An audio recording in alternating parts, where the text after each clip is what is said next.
Welcome, everybody. We'll go ahead and get started now.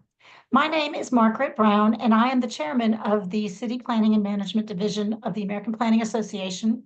We're the division that's bringing you the Director's Dialogue series. Excuse me. Let me tell you a little bit about the division. The City Planning and Management Division, the mission is to support public sector planners and managers in their roles to build equitable, inclusive, and sustainable cities and communities. And we are grateful that you've joined us today for this, the second in a series of Director Dialogue series. Our division supports public sector planning professionals in a variety of ways. Besides this event, we provide grants for AICP testing expenses, grants to attend the National Planning Conference, and we have a newly created mentorship program. If you're interested in any of these, you should go to cityplanning.org and learn more about our division.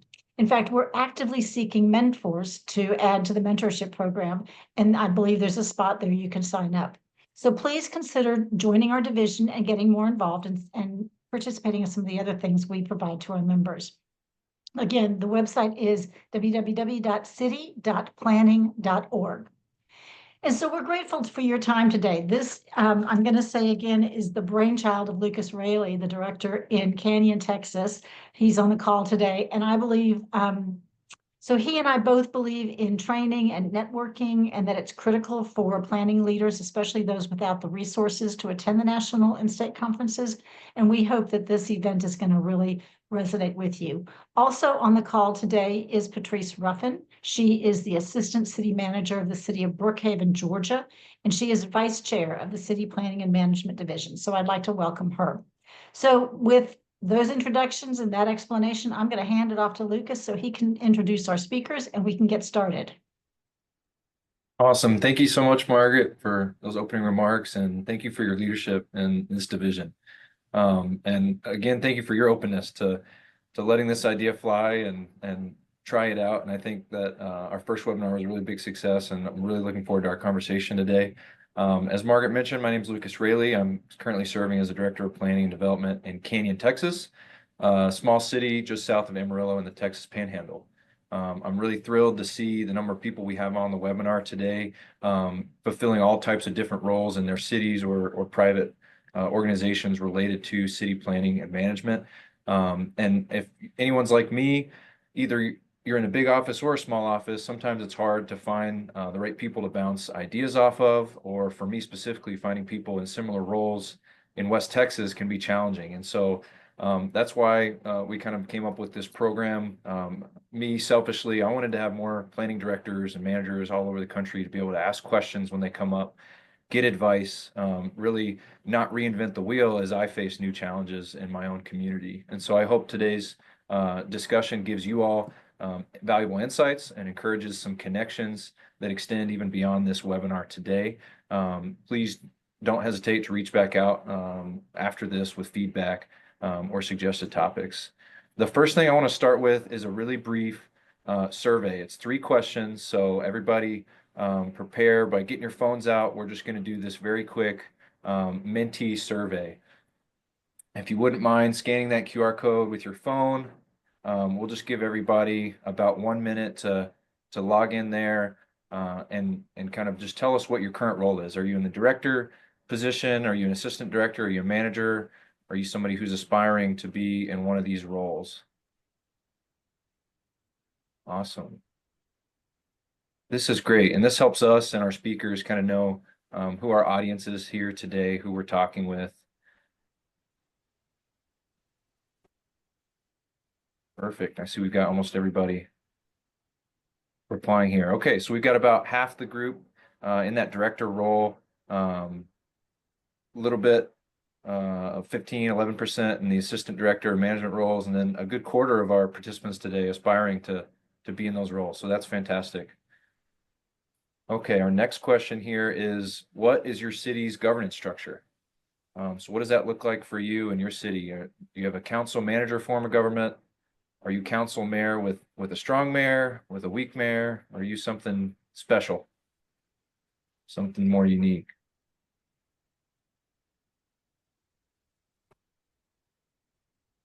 Okay, we see this coming in. Getting close to our 50 responses from the first question.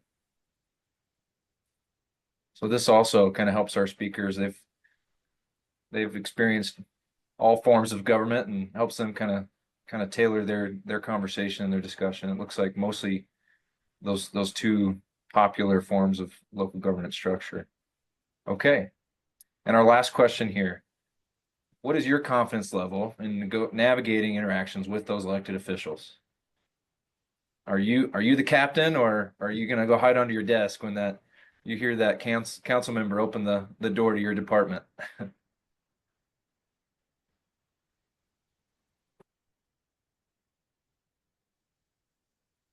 All right, we got a lot of people that feel like they can navigate this. They understand what's going on. That's awesome. Most people somewhat confident, some experience, and we got some that aren't. That's great. I'm glad that we've got all of that here. And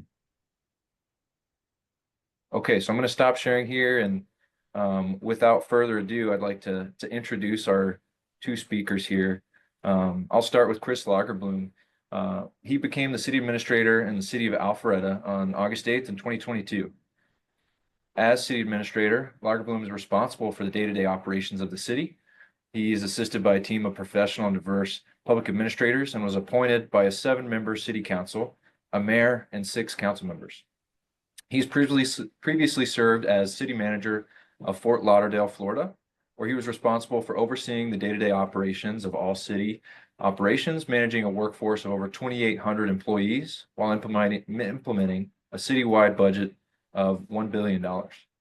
During his tenure in Fort Lauderdale, Lagerbloom spearheaded several major projects, including improving operations, enhancing service delivery, advancing the massive Go Big, Go Fast water and sewer infrastructure improvement project, working closely with Inter Miami FC, bringing Major League Soccer to South Florida, and implementing hundreds of millions of dollars in park enhancements and facility improvements. Lagerbloom led Fort Lauderdale through several hurricane responses, as well as the COVID pandemic. Prior to that, Lagerbloom previously served as the city manager of Milton, Georgia, a municipality incorporated in 2006. He was named city manager of Milton in 2009 and successfully built a progressive and dynamic city government from the ground up, focusing on cutting-edge service delivery, innovative problem-solving, and results-driven operational strategies. Under his leadership, Milton captured numerous national accolades, including being named the city with the best quality of life in Georgia, one of America's 100 safest cities, and a certified green community, and one that is certified in the city of ethics, as a city of ethics. Lagerbloom holds a Bachelor of Science in Criminal Justice from Georgia State University and a Master's of Public Administration from Columbus State. I also want to introduce Antoine Bryant, who's a thought leader and community engagement expert with over 25 years of experience in the planning, design, development, and empowerment of underserved communities across the U.S. Currently, Antoine serves as a director of planning and development for the city. Previously served as the director of planning and development for the city of Detroit.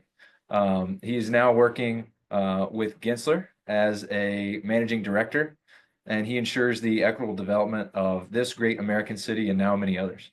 Antoine received his Bachelor of Science in Urban and Regional Studies from Cornell University, go Big Red, and a Master of Architecture from the University of Texas with a study abroad experience in Tokyo.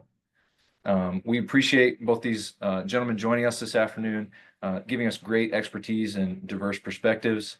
And without further ado, we'd like to open it up for each of them to give us a little bit of overview and kind of open up our topic. So, Chris, if you wouldn't mind kicking us off. Sure, and thank you for that. And good afternoon, good morning, everybody, depending on what time zones you're in. For those that I know and those that I don't know yet, I look forward to engaging today and maybe even engaging in the future. You know, I understand our topic today deals with planning and navigating the political environment and political landscape. And you know, over the course of a career, I've had a lot of opportunities to deal with different types of elected officials, individually, collectively. I often aspired to be a planner. I tell people I was a closet planner because I didn't realize I enjoyed the complexities of city growth and how you did that, and how you did that well.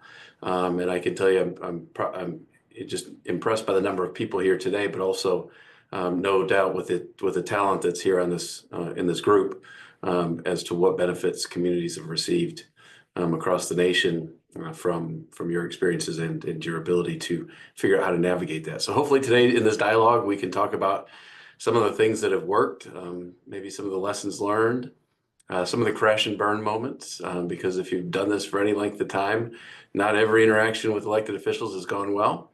I hope that when we end here this today, that there's been value to this, and that you felt as though the investment of your time was worth it. So I'm the lesser of the two qualified to talk about planning than Antoine. So let me hand it over to him, and he'll be by far the more entertaining one. I'm hoping that I can slip in some bit of humor every once in a while as we continue this discussion. Well, thank you for that, and Chris, your check's in the mail, so I appreciate the opportunity to be here with you. Name is Antoine Bryant, as Lucas initiated. I want to simply thank my dear friend Margaret Wallace Brown for the invitation and opportunity to engage with you all. Margaret and I worked together in the city of Houston for a number of years. While she was doing an amazing job leading the Department of Planning, I served on a planning commission there for I think a little over 11 years, and so got an intimate view of how that wonderful city of Houston was developing. Then additionally want to thank Lucas for his leadership in putting us all together, and all of you that have taken the time out of your schedules to kind of have this conversation. I think one of the things from an opening remark standpoint I wanted to just put out there is that most of us, and ideally most of you that are involved in planning at this capacity, at this level, are here to make a tremendous impact on the communities we serve. So for many of us, it's much more than just the idea of serving in a official capacity or bureaucratic capacity, as it were, but being able to help shape and implement the vision for an entire area. And what many of us have probably learned is that no matter how creative we may be, no matter how impassioned we may be with our desires, they will only go as far as our relationship with the elected officials and appointed officials of that municipality. I learned that early on, way before I was an elected appointed official, as I was working in Houston in a number of capacities, both in planning and in development. And I found that for things to actually move, you have to have the ability to influence the champions in your municipality. And so one of the things, I have a few points that I'll probably be highlighting in our conversation, but the two that I'll start with is, first of all, be present. You don't have to be a planning director to be present. And so what I found is being present through many of the programs and activities that your mayor, your city council lead or attend will help either establish or strengthen that relationship that you have with them. They see you, they know that you're someone that you can trust. I've had more capacity with the infamous meeting after a meeting with a city council person or what have you, than anything that sometimes you try to get across during an actual council proceeding or even in a meeting at their office. I've been able to help direct policy creation and policy manifestation, quite frankly, at having a one-on-one happy hour or going out to lunch with one of your elected officials and really being able to create a rapport with those officials. So I think it's intimately important that they understand that you're passionate about some of the things that we're trying to promote as planning officials. And then secondly, I am, and my staff at both places I've been at know this intimately, I am a firm believer in supporting staff, right? And what I mean by that, and I do mean every elected official has a chief of staff, they have their constituent services person, they have their administrative person, and 9 times out of 10, they're the ones that provide them information and provide them direction often. And what I found success with is that if you engender a genuine relationship with the key staff in these officials' offices, then you are 3/4 of the way of getting what you want to see done, right? If you call Mrs. Smith or you call Mr. Johnson and they work for Councilmember Turner and say, hey, Mr. Johnson, I really need to get on in his schedule. How can we make things work? Let's get things forward. If you have them as an ally, then you will quickly have that council person as an ally, that mayor as an ally. And so I've made it literally part of my duty to engender genuine relationships with the people that work for the person you're trying to direct. And so those are two kind of opening things that I've found some success with. But I do want to pitch it back to my teammate Chris and Patrice to kind of continue the conversation, but also see where we can talk about next. Because we got a bunch we can talk about, but Margaret's keeping a short leash on us, so we can't talk forever. Yeah, Oh, just that's add one follow-up to that, and I completely agree with what Antoine said with respect to the staff members of elected officials. I would just also remind that it's great to have a good relationship with those people, but there are only certain elected officials, and the relationship with the chiefs of staff and with the policy directors and the neighborhood outreach people, great to have. I found from time to time, though, if I wasn't careful, that I would take 5 elected officials and turn it into 15. And I had to be careful to recognize that there were certain times when not everybody could fit in everybody's shoes. So, and a lot of that just really it depends on what type of or what type of political environment you're operating in. If they're all pulling in the same direction, and then some of those added relationships are bonuses. If they're not, I've even seen it turn into kind of nasty and bad, even at 2 or 3 levels below the surface, where you have one chief of staff angry at another one, and then it doesn't quite work out as well as when it's all moving in the same direction. So great point. The other thing I was going to add, and I'm glad, first of all, Lucas, great questions on your opening survey there. One thing I was thinking about during your survey is the dichotomy between term limited and officials versus those that don't have term limits, because that changes dramatically the dynamic of your relationships and also what you can't even get accomplished, right? I came to Detroit about 4 years ago, and there are no term limits. People can, you can be here as long as you want, and as long as the people have you in mind, right? So we've got city council people that have been here for 15 years or more. We have a mayor that's an outgoing mayor, but that was very popular, and he's nearing the end of his 3rd term. And he could have been here another term if he decided to do so. He recently announced that he's going to run for governor, but navigating how you engage with your elected officials when they have the capacity to be there, as opposed to those that have a finite end, really does direct not only the scope of that relationship, but often the arc of many of the requests that we need to make. And that's something that I found not only working here in Detroit, but then, and I don't want to put words in her mouth specifically, but I know my colleague that is now the current director of planning in Chicago, weak mayor form of government, but they have a mayor-alderman relationship where there are, I think, 50 plus aldermen, and they have no term limits. Right. And so in many respects in Chicago, you're working for those, quite frankly, 50 small fiefdoms and having to navigate a variety of relationships, many of them that could be a decade or more old. That is far different than the circumstances that I have here in Detroit. And if I remember correctly, different than what was going on in Houston, right?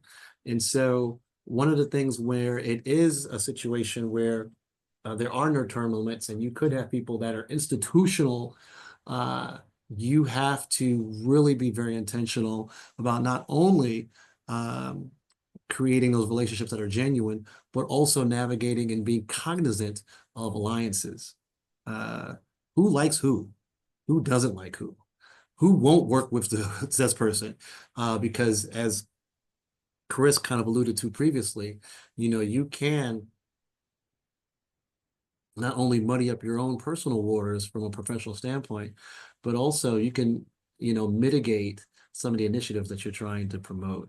And so I always will caution, nascent or aspiring directors to be very, very aware of the nuances of the term limits of your officials, and then understanding who is open to working with whom.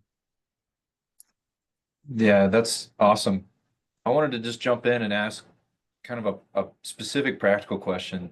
In either of your experience, when you're faced with some opposition or there's a controversial planning initiative project, can either of you share an example of how you turned maybe some or enough council or elected official members into advocates for that project to get something done that is maybe it's even in your comp plan, it's in your downtown plan, or it's the best practice. What's the way to get something that may be perceived as controversial accomplished, or just techniques?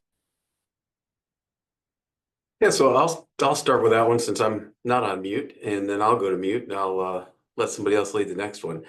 So I've always found that elected officials, that they all are very different, and if I can figure out how to meet them where they want to be met with a certain amount of information, a certain amount of explanation, a certain amount of access to information, that truly eventually will get there and build to a good outcome. Now, in some circumstances, I'll take, for example, in the community I'm in right now, there's a big debate, probably a debate across the nation, as to what's the right ratio of owned homes versus for rent homes that are built in a community. None of us have ever dealt with that before, I'm sure. We've got some larger projects that are proposed, and along with the larger projects come obviously requests for more density. And there are some that are just not into that. And if there's not going to be a thing that any of us can do to get them into that. But different project, for example, maybe that has an economic development component to it, might eventually resonate with some. I've always looked at elected officials, and I read a book a long, long time ago that equated elected officials to birds. And I know I probably shouldn't refer to them as birds, but it basically says, value what you have and don't wish any of it away, because if you just get rid of the woodpecker, you're just going to get another woodpecker. And you'll have a cardinal, and you're just going to get another cardinal. And you can probably put faces with all of these bird types, but you just have to get good at really knowing who they are as people, and maybe take the work mode and put it to the side. And if there's a project that doesn't have automatic collaboration and agreement, it's going to take work sometimes. But then it's also going to take knowing when there's just no more work you can do to be successful. And there's been times when I've not been able to convert a no vote to a yes vote, no matter what I tried. And do I consider that was a failed moment? Not necessarily. Because if they all had the same perspectives, we wouldn't need 5 or 7 or 9 or 11 of them. We would just need 2. And I guess that's the way I would respond to that. Antoine, you probably have more to build upon that.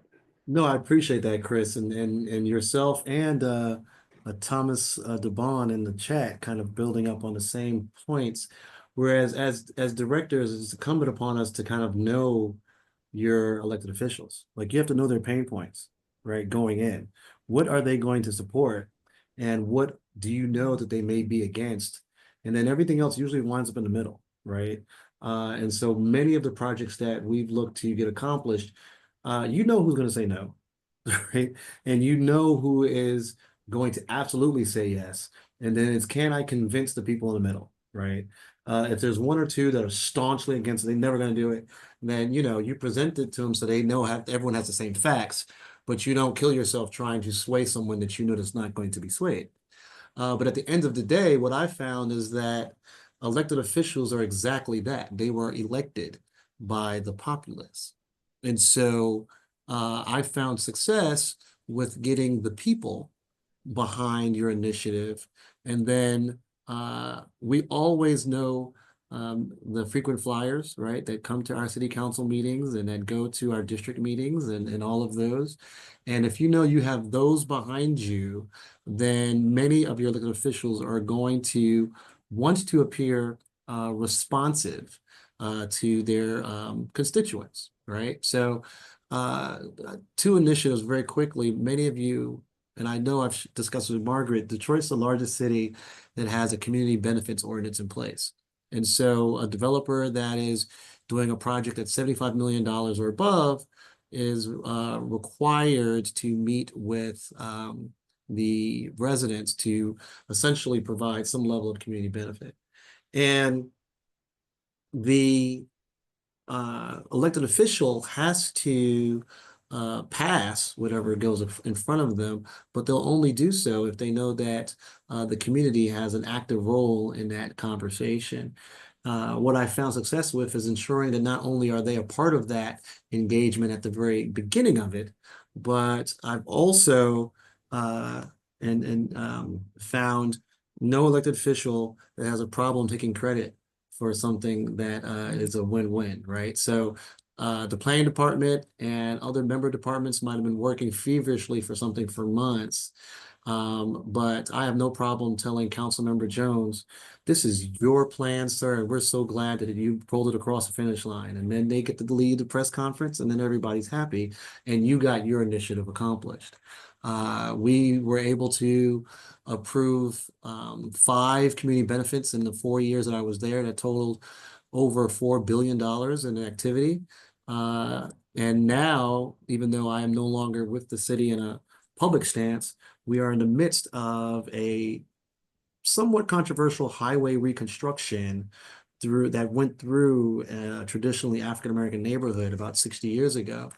That is contentious, if only because the discussion of how that will work and will there be any form of recovery for the households that were displaced is a contentious and challenging issue, but is one that some of the elected officials are getting behind because it is the will of the people. And it's something that we positioned as the will of the residents here, which is why the elected officials are responding in the affirmative manner. I would just continue just a tiny bit beyond that too, and just a quick reminder as I'm sitting here thinking, and I'm building on again what Thomas has said in the chat. It's absolutely right. As an elected official, you just can't get your feelings hurt. At the end of the day, it may be the best thing in the planning world in your mind, and it might match every comprehensive plan you've seen, every zoning map, every future land use map. And at the end of the day, if it doesn't make good policy, it's not going to happen in a community, and that's what the elected officials are there for, is to set policy. So, I use the line a lot with them, and I say, I'm not fat, I'm just thick-skinned.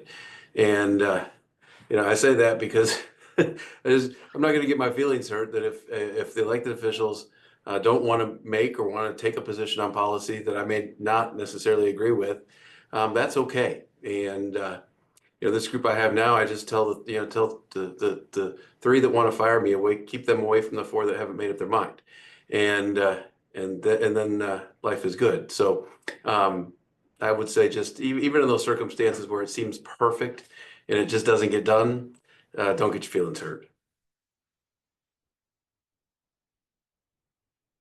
I agree 100%. I could talk about that forever, but I want to see to Lucas and Margaret if they have more questions or questions from the chat. Lucas, do you have something you want to add? Or I see that Michael Wacker's hand is raised. Michael, do you want to ask your question?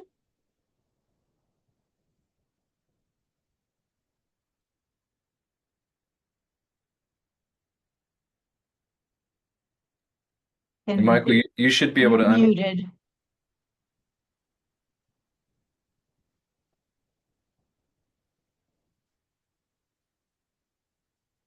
Okay, maybe not. Maybe can you type into the chat, Michael? So there is, Okay.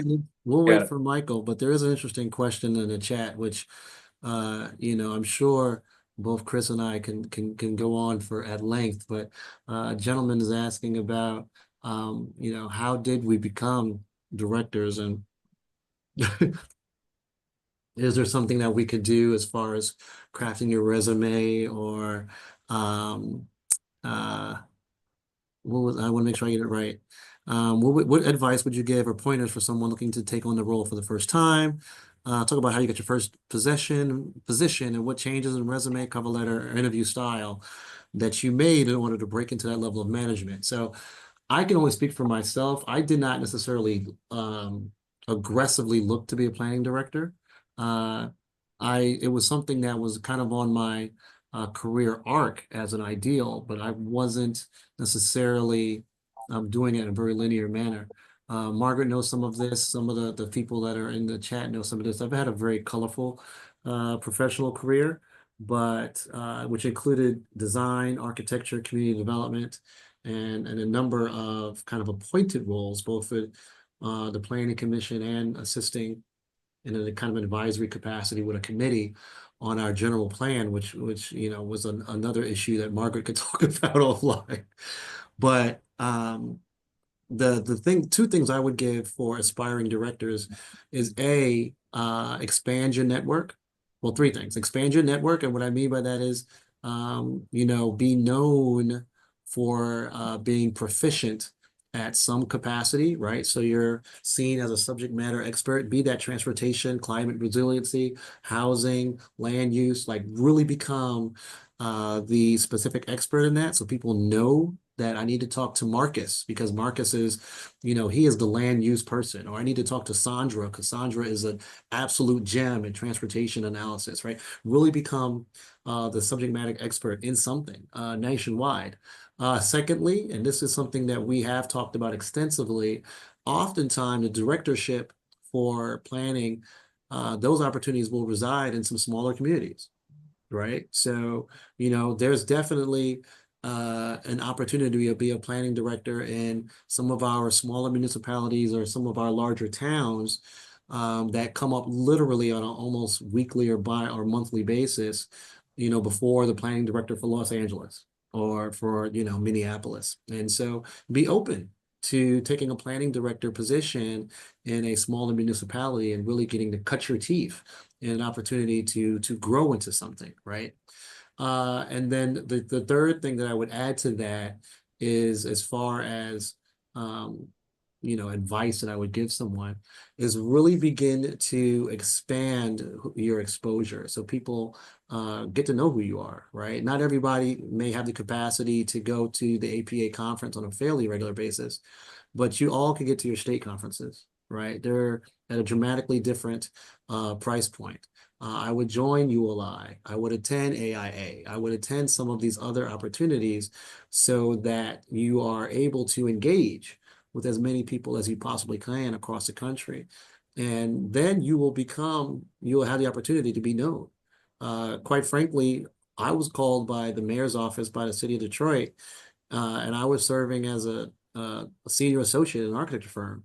And I was on a business development trip in San Antonio, trying to like finish a contract to do a middle school design in San Antonio, and had a whirlwind courtship over 2.5 weeks during COVID, and got offered a position almost exclusively because I had a portfolio and a record of engagement, of passionate and inclusionary planning and development, and had a track record of working across the country. And so those are three kind of quick tidbits that I would offer to begin to build your notoriety to become a planning director. Hey, maybe I can jump down in the chat a little bit and move to the next question, which talks about mental resiliency. And the way I guess I would answer that is obviously everybody here has invested in their professional development and has the confidence to be able to take a position and know that they're backed by that professional training and evolutions of doing it and being an expert in what you do. I would tell you too, though, that I don't know that there's any playbook for mental resiliency, but I do know that there's something that exists that's probably too much mental resiliency to the point that you actually become distracted or almost cold to a situation. What I mean by that is I you know, I had the opportunity to serve in serving in a southern town, southeastern town, Georgia town. I have a Georgia background. Yeah, there still is some southern hospitality in this region.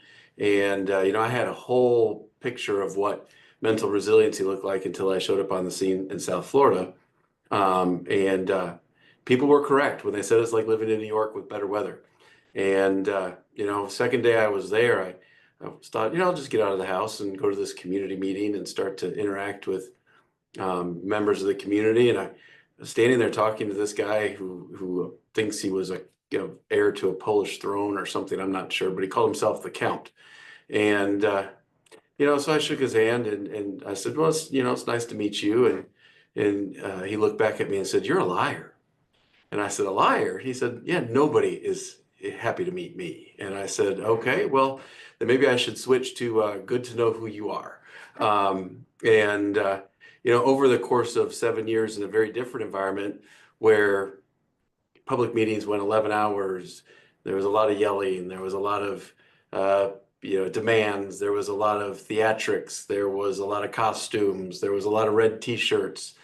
You know, you become almost so mentally resilient, you become checked out. And I would just say, you know, as you build that mental resiliency to meet the day, just be mindful of having a team around you that can tell you when you need to put your head back in the game because you've gotten too distant from it. So it's a real fine balance. I guess I'll end on that topic by just saying, and rely upon your team. You know, I've been a part of some of the best teams that have ever been assembled. And, you know, what's that saying, that if you're the smartest one in the room, you're in the wrong room. You know, take that and really rely upon those that can help you build that toughness that you need when you need to have it, but then also keep you emotionally engaged when you need to be there in that place too. Chris, those are So- incredibly important. And I think the only thing I would add to mental toughness is a sense of compassion, right? Many of the residents that are voicing their opinions in planning settings, the city council settings, you know, they're reacting to decisions that are directly or sometimes indirectly affecting literally how they live, right? And so people take that personally, and they should. And, you know, what I've tried to do, you know, even way before I was a planning director, you know, even before I was a planning commissioner, you know, I attended many public meetings just to understand what was happening in my community, and to be a part of that. And many of the people that are coming, they're very passionate. They see the planning staff, they see the elected officials as those that, quite frankly, have authority over how they live. And so they're going to be very, very impassioned in how they respond, whether positively or negatively. And so I empathize and I get it. So I don't take it personally because I can appreciate where they're coming from. And so if you understand that part, you don't have the necessary, you know, personal, you don't take the tax nearly as personal as they could be.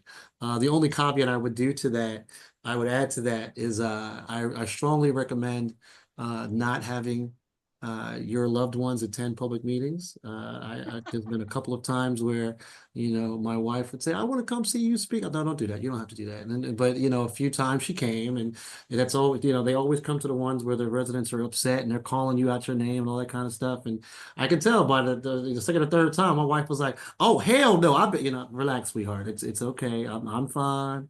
They're fine, you know, that kind of thing.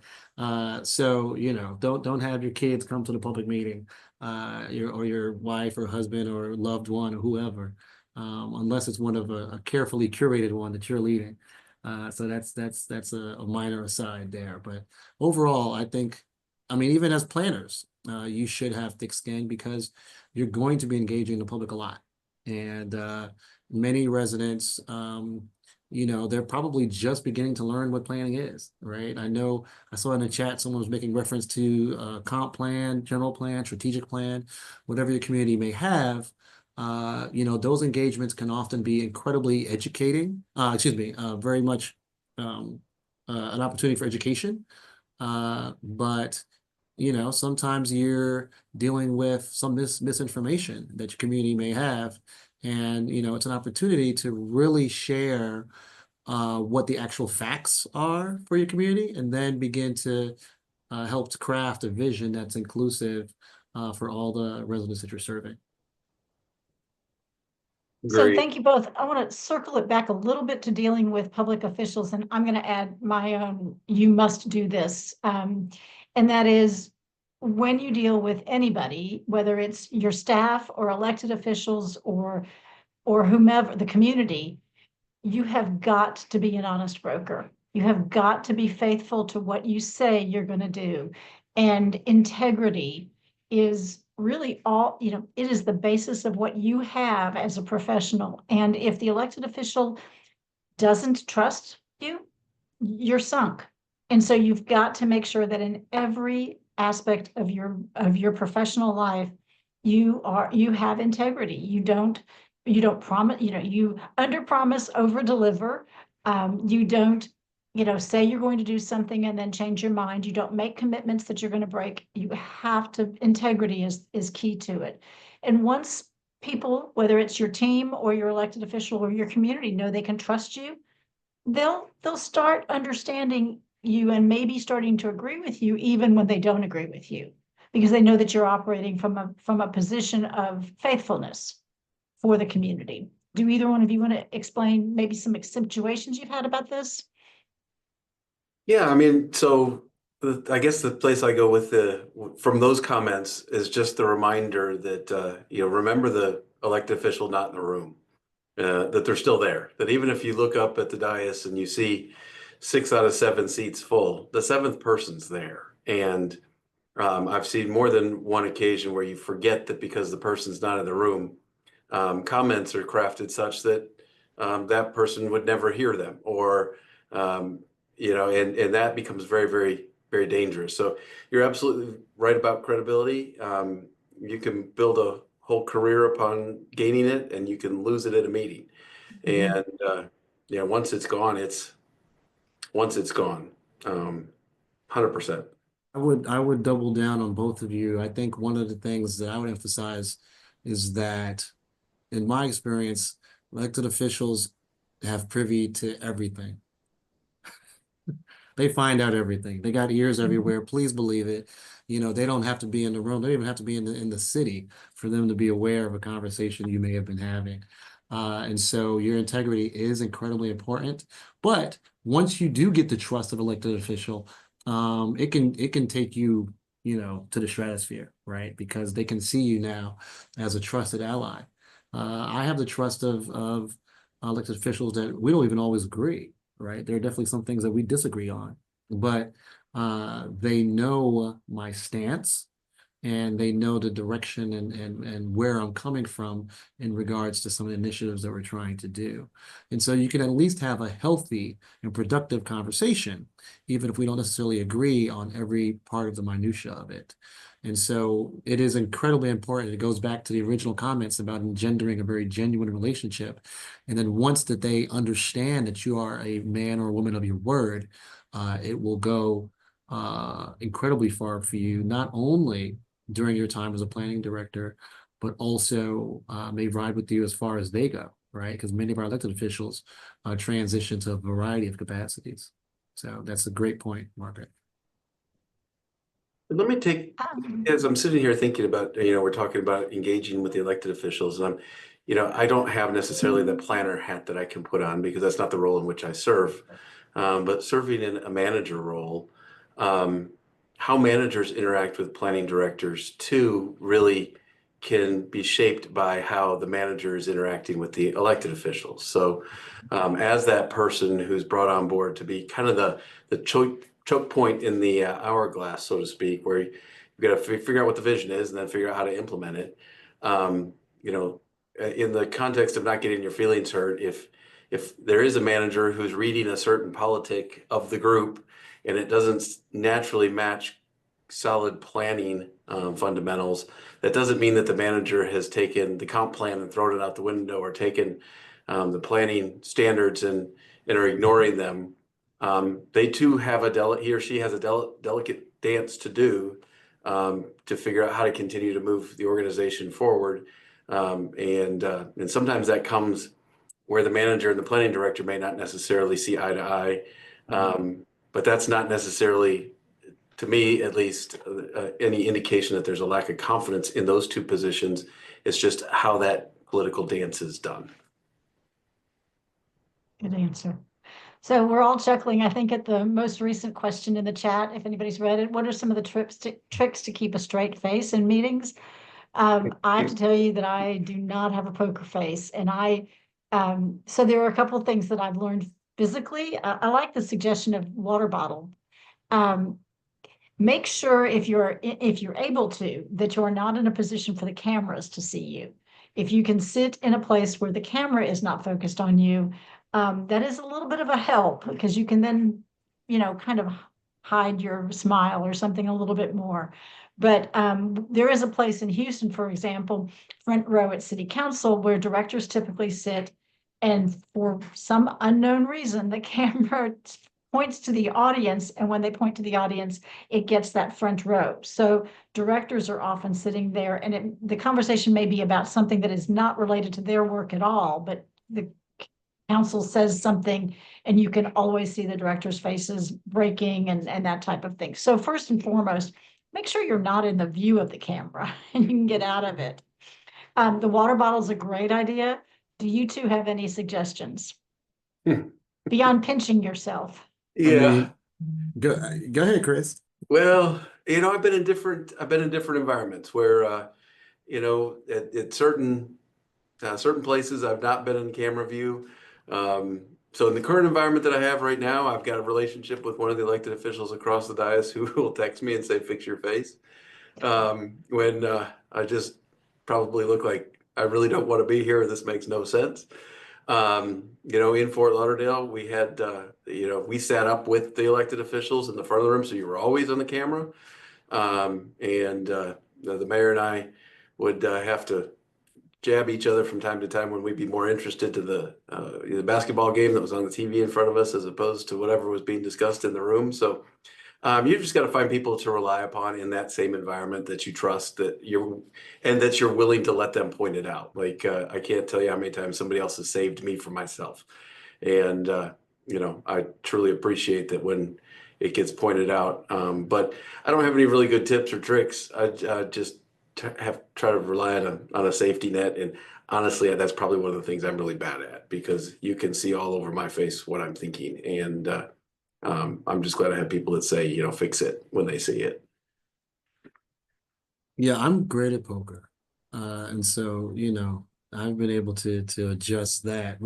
I'm also a scribbler and a doodler. And so when someone says something that's just quite frankly asinine or absurd, you just, you take copious notes, like, "Oh, that's very good." And you give your serious face. And like, "Oh, yeah." Now I'm just drawing probably little flying pigs and little happy faces on my note, but no one sees a notepad, right? They just see you scribbling furiously. And so it never hurts to just put your head down, right? And you're taking notes upon what that person is saying or doing. And you have a silent chuckle in your head. And you have that great story to tell your friends over beers later on that afternoon, or to tell your spouse later on. Can you believe what in the hell? You can tell a great story later on. And so it's about distracting yourself, right? Because as Chris alluded to, and Margaret definitely talked about, not only are cameras seemingly everywhere, but it's more now than ever were, right? Most of the public meetings I'm in addition to the kind of closed caption and the other in-house cameras we have a number of residents that would come, and they do their own kind of cell phone documentation of literally everything. And so it's not uncommon that you're literally and figuratively always on camera. And so as a result, you have to, come up with methods to address that. Segueing quickly, it looks like Janelle has an interesting question about how we deal with elected members or officials that belittle, or I'm assuming talk down to us in public, especially when you're doing your job in a meeting. And that goes back to, quite frankly, for me, the original conversation about not letting it bother me personally. Trust me, I have some snarky responses in my head that make me laugh usually something around, I've had far better people tell me far worse things. And so that's usually what I'm saying in my head. But invariably, you understand that elected official A is grandstanding to a certain extent. And you have to be intentional to craft a response that is honoring and shows the integrity of your position and why you're doing what you're doing, so that the public, because 9 times out of 10 are doing this to kind of make a spectacle in front of the public, so that the public knows that you are there as a designed professional that is working on behalf of the residents that you serve, and that is the ultimate rationale for the decisions that you're making. And invariably, the public will be able to discern who is the one in that exchange who is actually becoming professional and actually representing them, as opposed to the person that's trying to lodge an unnecessary personal attack. That's been my experience. And I think Thomas is right that you know, a good mayor is going to keep that under control if they, you know, they have the opportunity. I can tell you, you know, Mayor Trantalis in Fort Lauderdale was a gem at that he would be very willing to jump in and say, okay, time out. Let's bring some order to that discussion. So Thomas, you're right on the money, and appreciate it as a mayor who feels that way. I agree with you. The only reason the dichotomy I drew was that our council meetings were not attended by the mayor. And so, you know, we had to, you know, they were separate, entirely separate. And so if there was some level of discord, then it's in the full, you know, audience of just the council and their staff. And so the mayor Duggan was incredibly protective of his appointed leadership, and continues to this day. But you know, there was occasion where certain directors would have to deal with the brunt of a council person here or there. So.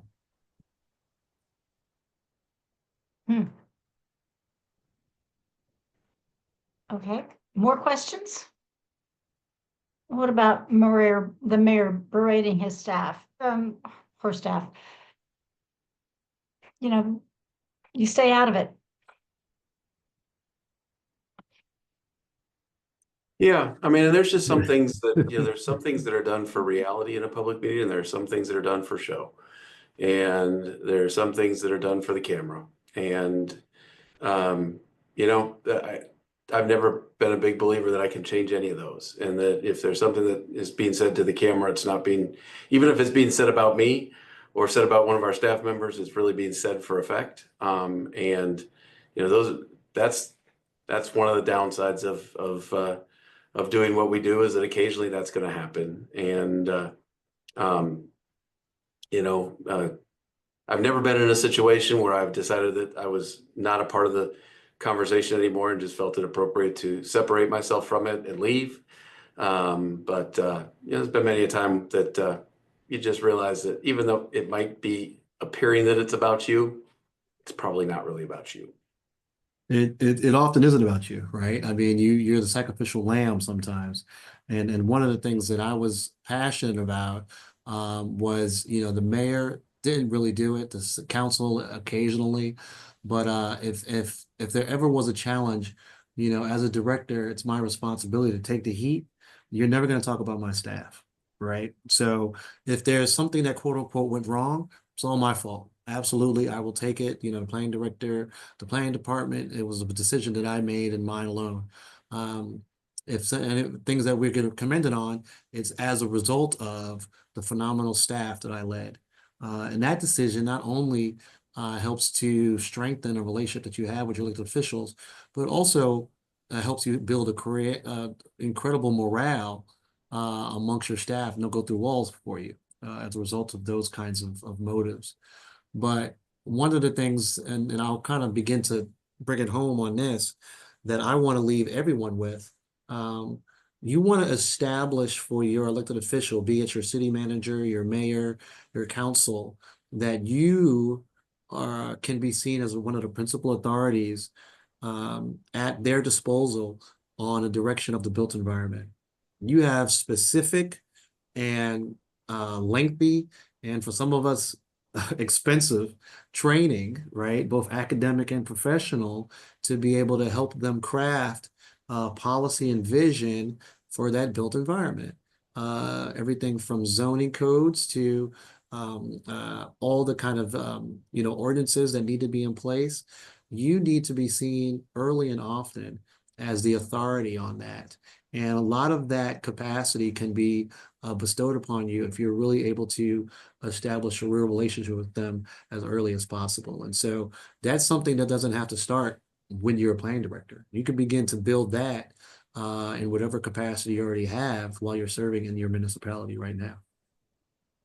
Right. With that, I think we're going to have to wrap it up. We promised people they'll be out of this meeting by 1. We've got 2 minutes left. Lucas, you want to talk about the next meeting, the next event? Absolutely. And First, I just want before you do that, let me just say, go to the top of the chat if you can. There is CM credits for planners. That's the link to it right there, or just go to planning.org and you can look it up for this date and get an hour's worth of CM credits from us. absolutely. Lucas? Yeah. I just want to thank Antoine and Chris. We really appreciate you jumping in on this call. This was awesome, a great conversation to have. You both are so experienced, and there's a lot we were able to learn. I see that Antoine put his email in the chat. I'm going to assume that's an open invitation for anybody that wants to reach out, ask questions, and get some advice related to our topic today. I did want to let you all know our next discussion is in May. I believe it's May 21st. And our topic will be motivating your team when money is not an option. And so again, trying to continue this theme of learning and educating each other and knowledge sharing on all the things we didn't learn in planning school.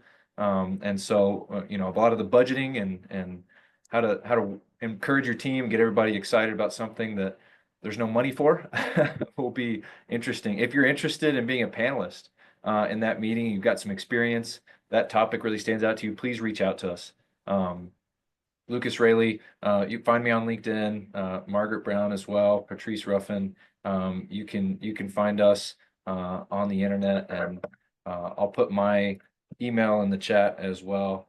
Feel free to reach out, and we look forward to seeing y'all on future webinars.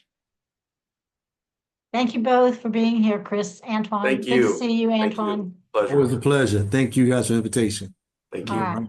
Bye-bye, guys. Bye, guys.